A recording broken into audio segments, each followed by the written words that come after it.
नमस्कार बच्चों, राम राम, आदाब, सत श्री अकाल। फिर एक कहानी, फिर वही जंगल। एक बहुत बड़ा जंगल था जिसमें एक सफ़ेद हाथी रहता था। भीमकाय सफ़ेद हाथी, बहुत सुंदर, गज। और ये कहानी है गज मोक्ष। अब एक दिन जो है, वो हाथी जब विचरण कर रहा था उस जंगल में, तो उसने सुना एक आदमी का शोर। एक आदमी बहुत जोर जोर से रो रहा है।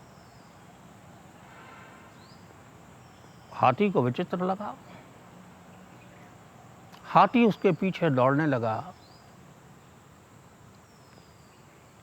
और हाथी और मनुष्य के बीच दौड़ भाग का खेल होने लगा। जब मनुष्य थक गया तो हाथी ने उससे पूछा, क्यों रो रहा है भाई, क्यों रो रहा है इस जंगल में? मनुष्य ने कहा, साहब मैं कुछ लकड़ियों की तलाश में इस जंगल में आया था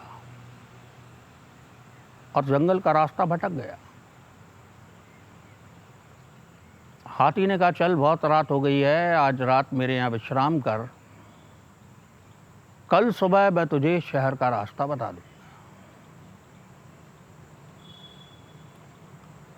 मनुष्य हाथी की पीठ पर बैठकर उसके घर की तरफ जा रहा था। बड़ी खुशी खुशी, चारों तरफ घनघोर जंगल था।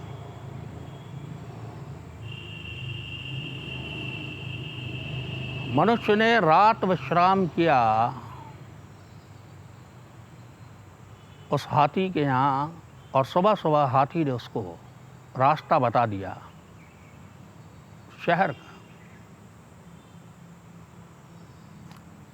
मनुष्य होता है लालची।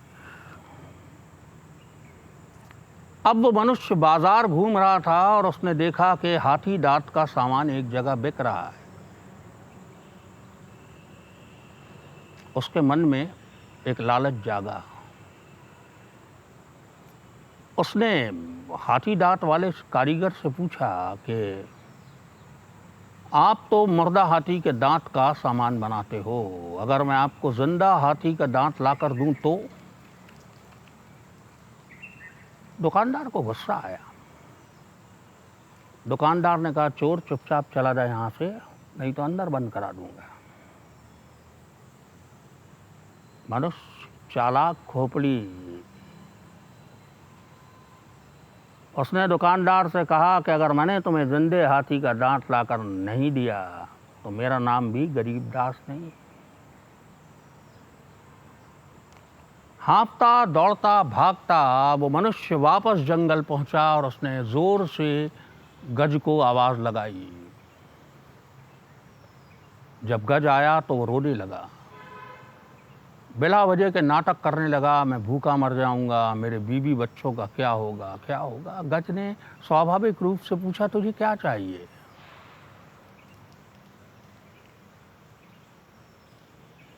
मनुष्य ने कहा, आप मेरे दोस्त हैं, आप मेरा साथ देंगे?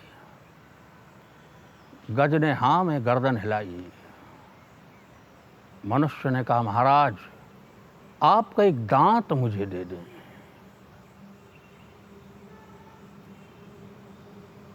गज के कुछ समझ में नहीं आ रहा था।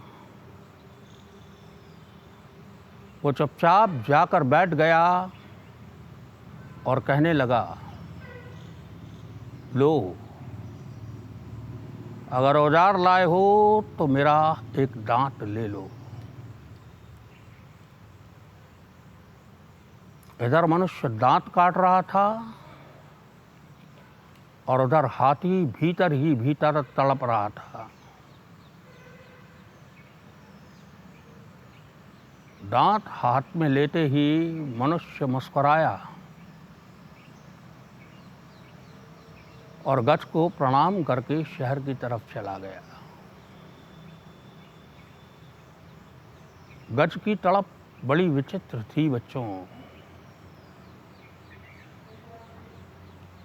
क्योंकि उसके शरीर का एक अंग उसके शरीर से कट गया था। मनुष्य ने उस दांत को बेचा और रईस हो गया। सोना, चांदी, हीरा, मोती सब कुछ उसके पास आ गया। लेकिन जैसे जैसे लक्ष्मी आती है स्वतः ही अपने साथ बुराइयां लेकर आती है। अब उस मनुष्य को जुआ खेलने की लत लग गई और एक दिन जुआ खेलते खेलते वो मनुष्य फिर भिखारी की तरह खड़ा हो गया। लेकिन उसकी कुटिलता और बदमाशी बिल्कुल नहीं गई। वो पुनः जंगल चला गया। गजराज को आवाज दी, गजराज आए, बोले, बोलो क्या चाहते हो? महाराज, आप अपना दूसरा दांत भी मुझे दे दें। गज के आश्चर्य का ठिकाना ना था, क्योंकि गज ने उसे दोस्त कहा था तो दोस्त का साथ देना जरूरी था।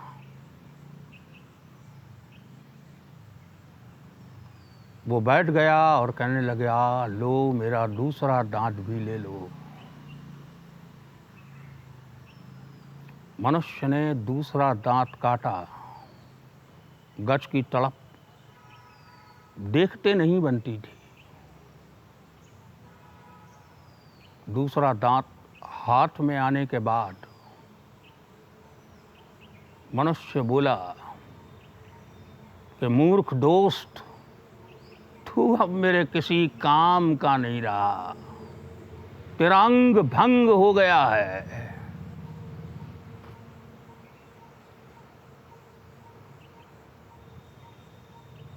जैसे ही वो वहां से जाने लगा, धरती फटी और मनुष्य उस धरती के अंदर समा गया।